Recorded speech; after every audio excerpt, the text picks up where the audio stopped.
오늘 나눌 하나님 말씀은 사도행전 4장 32절부터 37절의 말씀입니다.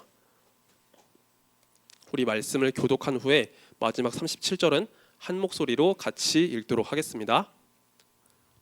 믿는 무리가 한 마음과 한 뜻이 되어 모든 물건을 서로 통용하고 자기 재물을 조금이라도 자기 것이라 하는 이가 하나도 없더라. 사도들이 큰 권능으로 주 예수의 부활을 증언하니 무리가 큰 은혜를 받아.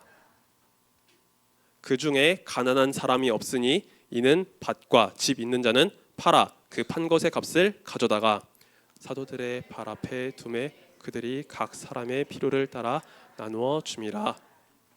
구브로에서 난 레위족 사람이 있으니 이름은 요셉이라. 사도들이 일컬어 바나바라 번역하면 위로의 아들이라 하니 함께 읽습니다. 그가 밭이 있음에 팔아 그 값을 가지고 사도들의 발 앞에 두니라. 아멘. 이 시간에는 우리 다윗 찬양대의 찬양이 있도록 하겠습니다. 사랑과 은혜의 하나님 감사드립니다. 예수님을 바라보고 예수님을 향해 달려가는 우리의 모든 삶 가운데 우리가 항상 주님만 바라보며 기쁨으로 믿음으로 아멘으로 그렇게 나아갈 수 있도록 주여 인도해 주시길 간절히 소망합니다. 귀한 찬양들인 우리 다윗 찬양대의 모습을 기쁘게 받아주시고 하나님의 능력으로 항상 승리하는 하나님의 이름으로 승리하는 우리 모두가 되도록 주께서 은혜를 더하여 주시옵소서. 주님 또한 이 시간에는 우리가 함께 말씀을 나눕니다. 하나님 말씀 가운데 함께하여 주옵소서. 말씀은 전하는 저의 입술 가운데도 주께서 능력을 베풀어 주시고 하나님 말씀으로써 우리 모두 다 예수님의 성품을 배워가며 닮아갈 수 있도록 인도해 주시길 간절히 소망합니다. 그래서 예수님의 성품을 닮은 자녀로서 서로가 서로를 돌보며 서로를 위해서 헌신하고 서로를 위해서 기도해 줄 수 있는 우리 모두가 되도록 주께서 인도하여 주시옵소서. 주님 감사드립니다. 이 모든 말씀 살아계신 우리 구주 예수 그리스도의 이름으로 간절히 기도하옵나이다. 아멘.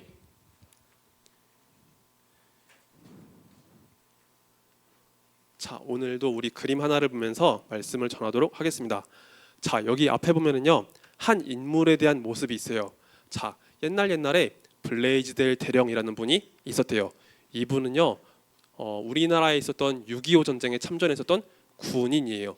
미국 공군에 속해 있었던 군인이었어요. 그런데 블레이즈델 대령은요 군목이셨대요. 군에 계셨던 목사님이었던 거예요. 그래서 신분은 군인이지만 그곳 안에서 목사님으로 이렇게 활동을 하고 계셨어요.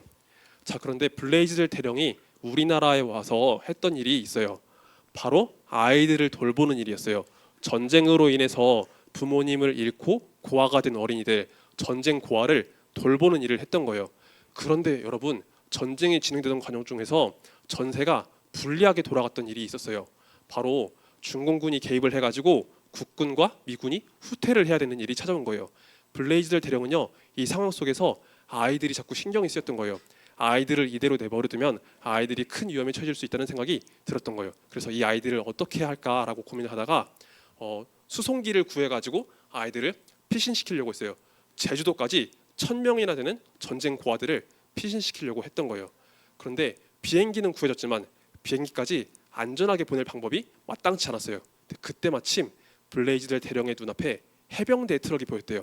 작업을 하고 있었던 해병대 트럭이 보였는데 블레이즈델 대령이 이 아이들을 비행기까지 안전하게 보내기 위해서 상부의 어떤 지시나 허락도 없이 트럭을 사용했대요. 아이들은 무사히 비행기를 타고 제주도까지 피신을 했지만 블레이즈델 대령은요 이 사건으로 인해서 군사재판까지 회부되는 일이 있었다고 합니다. 후에는 블레이즈델 대령의 이런 행동과 활약이 인정을 받게 되어서 미국이나 우리나라에서도 그것을 기념하는 일이 많이 있었지만 블레이즈델 대령은요 자신이 받을 불이익을 감수하면서 어린이들을 돌봐주는 그런 일을 한 것을 우리가 볼 수 있어요. 자, 오늘 우리가 함께 살펴볼 주제는 돌봄이라는 주제입니다. 우리 돌봄이 어떤 뜻을 가지고 있는지 한번 같이 읽어보도록 할게요. 같이 읽습니다. 시작. 필요한 것을 채워주는 것. 맞아요. 돌봄은요 상대방의 필요를 보고서 그것을 채워주는 거예요. 조금은 어렵고 힘든 처지에 있는 친구들, 안타까운 처지에 있는 상황들에 있는 그런 친구들을 바라보면서 그들의 필요, 그것을 채워주는 것이 바로 돌봄이라고 이야기를 해요. 우리는 아까 블레이즈델 대령, 블레이즈델 목사님의 모습처럼 다른 사람들을 안타깝게 여기는 마음을 가지고 다른 사람들을 돌볼 수 있을 거예요. 그런데 또한 우리는 하나님을 생각하면서도 다른 사람들을 도와줄 수 있을 거예요. 우리가 하나님께 받은 그 은혜를 생각할 때 우리도 다른 사람들을 도와줄 수 있어요. 하나님께서는 우리를 구원하시기에 자신의 아들 예수 그리스도를 우리에게 완전히 내어주셨죠. 예수님께서 우리를 위해 죽으시고 부활하셨어요. 그래서 우리는 주님께로부터 받은 그 은혜에 감사하면서 주님께서 주신 그 은혜에 감사하면서 다른 사람의 필요를 채워줄 수 있는 일을 할 수 있을 거예요. 그리고 하나님께서 나의 삶을 지켜주시고 내 삶을 인도해 주신 것을 생각하면서 다른 사람을 채워주는 일을 할 수 있을 거예요. 그래서 우리는 다른 사람들을 안타깝게 여기는 마음에서도 다른 일을 돌볼 수 있지만 하나님께 받은 은혜에 감사하면서 나도 다른 사람을 도우는 사람으로서 그렇게 설 수 있을 거예요. 자, 오늘 우리가 사도행전의 말씀을 나누게 되는데 이 말씀을 함께 나누면서 우리가 다른 사람을 돌보는 귀한 주님의 자녀로 설 수 있기를 바랍니다. 자, 여기 그림을 보면 기도를 하고 있는 많은 성도님들의 모습이 있죠. 그렇죠? 한 곳에 모여서 이렇게 열심히 기도를 하고 있는 모습이 있어요. 여러분, 이 모습은요 초대 교회의 모습이에요. 초대 교회는 예수님께서 부활하시고 승천하신 이후에 생겨났던 교회를 말해요. 그러니까 아주 초기에 있었던 그 교회의 모습을 말하는 거죠. 초대교회 성도님들은요 예수님의 말씀을 기억하면서 함께 기도하기를 힘썼어요. 예수님은 승천하시기 전에 이렇게 말씀하셨어요. 너희가 예루살렘을 떠나지 말고 머물러 있으라. 그리고 함께 기도하라. 하나님께서 보내실 그 성령을 기다리면서 성령을 구하면서 기도하라 라고 말씀을 하셨어요. 초대교회 성도님들은 예수님께서 하신 말씀을 기억하면서 함께 기도에 힘썼습니다. 그리고 초대교회 성도님들의 기도가 끊이지 않고 이어졌을 때 하나님께서 그 기도를 들으시고서 응답해 주셨어요. 하나님께서 하늘에서 성령님을 보내주셨어요. 하나님의 영, 예수 그리스도의 영이신 성령님을 보내주셨죠. 그래서 초대교회 가운데 성령님이 불과 같이 임하고 비둘기와 같이 임했던 놀라운 일이 일어나게 되었어요. 초대교회 성도님들은 예수님의 영, 성령님을 받고서 하나님 말씀을 담대하게 전했어요. 가는 곳마다 복음을 전했고 하나님의 말씀을 가르치기를 힘썼고 가는 곳마다 교회를 세우며 하나님께 예배를 드리는 일에 힘썼던 것을 보게 됩니다. 그런데 여러분, 교회는요 가장 먼저 해야 할 일이 바로 하나님께 예배를 드리고 하나님 말씀을 가르치고 전도를 하는 일이에요. 우리는 가장 먼저 믿음에 있어 하나님을 예배하고 예수님의 말씀을 가르치고 주님의 이름을 전하는데 힘써야 돼요. 그런데 교회가 빠뜨리지 말고 해야 할 일이 또 하나 있습니다. 그것은 바로 서로를 돌보는 일이에요. 초대교회는요 서로가 서로를 돌보는 일에도 최선을 다했어요. 여러분, 하나님은요 우리의 영을 지으셨을 뿐만 아니라 우리의 육신도 지어주셨어요. 하나님은 우리를 영적인 존재로 지어주시면서 하나님께 예배를 드리는 존재, 하나님과 교제하는 존재로 지어주셨는데 하나님은 우리에게 이 육신이라는 것도 허락해 주셨어요. 우리의 몸도 허락해 주셨죠.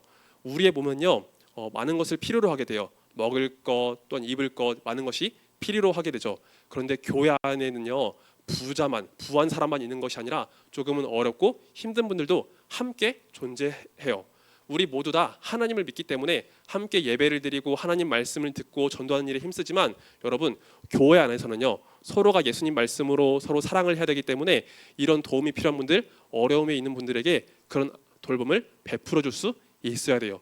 초대교회는요 예수님께 하나님께 예배를 드리고 예수님 말씀을 가르치는 일에도 힘썼지만 서로를 돌보는 일에도 최선을 다했다라는 것을 우리가 볼 수 있어요. 그러면 초대교회가 어떠한 방법을 가지고 서로를 돌보았는지 한번 같이 읽어보도록 하겠습니다. 사도행전 4장 34절 말씀을 같이 읽어보겠습니다. 시작. 그 중에 가난한 사람이 없으니 이는 밭과 집 있는 자는 팔아 그 판 것의 값을 가져다가. 아멘. 여러분, 이 땅에는요 분명히 조금 더 많이 가진 사람, 조금 더 적게 가진 사람이 분명히 있어요. 그런데 초대교회 안에는 가난한 사람이 없었대요. 그 이유는요 조금 더 많이 가진 사람, 부한 사람들이 자기의 것을 내어줄 수 있는 그런 믿음이 있었기 때문이에요. 자기가 많이 가졌다고 해서 그것을 내 것으로만, 이기적인 마음을 가지고 내 것으로만 생각하지 않고 어려움에 있는 분들, 돌봄이 필요한 분들에게 나눠줄 수 있는 그런 믿음이 있었어요. 그렇기 때문에 초대교회 안에는 서로가 서로를 돌보고 서로의 필요를 채워주는 이런 놀라운 일이 있었다라고 합니다. 그런데 이 초대교회 가운데 더욱더 남을 돌보는 일에 가장 힘썼던 사람이 있었어요. 그 사람은 누구냐면 바로 바나바였어요. 바나바는 그 중에서도 정말 뛰어나게 다른 사람들을 돌보고 다른 사람들을 위로해 주는 일에 정말 최선을 다했다고 해요. 자, 그럼 우리 바나바가 어떤 특징을 가지고 있고 또 어떤 일을 했는지 말씀을 통해서 더 구체적으로 살펴볼게요. 우리 사도행전 4장 36절부터 37절의 말씀을 같이 읽어보겠습니다. 자, 같이 읽습니다. 시작. 구브로에서 난 레위족 사람이 있으니 이름은 요셉이라. 사도들이 일컬어 바나바라. 번역하면 위로의 아들이라 하니 그가 밭이 있음에 팔아 그 값을 가지고 사도들의 발 앞에 두니라. 아멘. 여러분 36절 말씀 보면은요 바나바에 대해서 소개를 하고 있어요. 바나바는요 구브로에서 태어난 유대인이라고 하고 있어요. 구브로는 오늘날로 말하면 키프로스 섬, 사이프러스 섬을 말하거든요. 튀르키예 남쪽에 있는 섬이에요. 이 바나바가 태어났던 곳은요 이 구브로 섬이었는데 바나바의 원래 이름은 요셉이라고 하고 있어요. 원래 이름이 바나바가 아니라 요셉이었어요. 그런데 이 요셉이 너무나 다른 사람들을 위로하는 일에 최선을 다했던 거예요. 다른 사람들의 아픔, 슬픔을 보고서 너무나 큰 위로를 전해주는 사람이었어요. 다른 사람이 돌봄이 필요할 때 그들을 잘 돌봐주는 일을 했어요. 그래서 요셉의 모습을 보고서 이 사람은 정말로 다른 사람들을 위로해 줄 수 있는 사람이구나, 다른 사람들을 챙겨주는 사람이구나 한 것을 인정하게 되었던 거예요. 그래서 사도들은 이 요셉을 향해서 너는 이제 바나바라고 부를 거야 라고 말했어요. 바나바라고 부르면서 이 사람은 위로해야 될, 하나님께서 다른 사람을 위로해 주시기 위해서 택하신 사람이라는 것을 이렇게 이야기를 했던 거죠.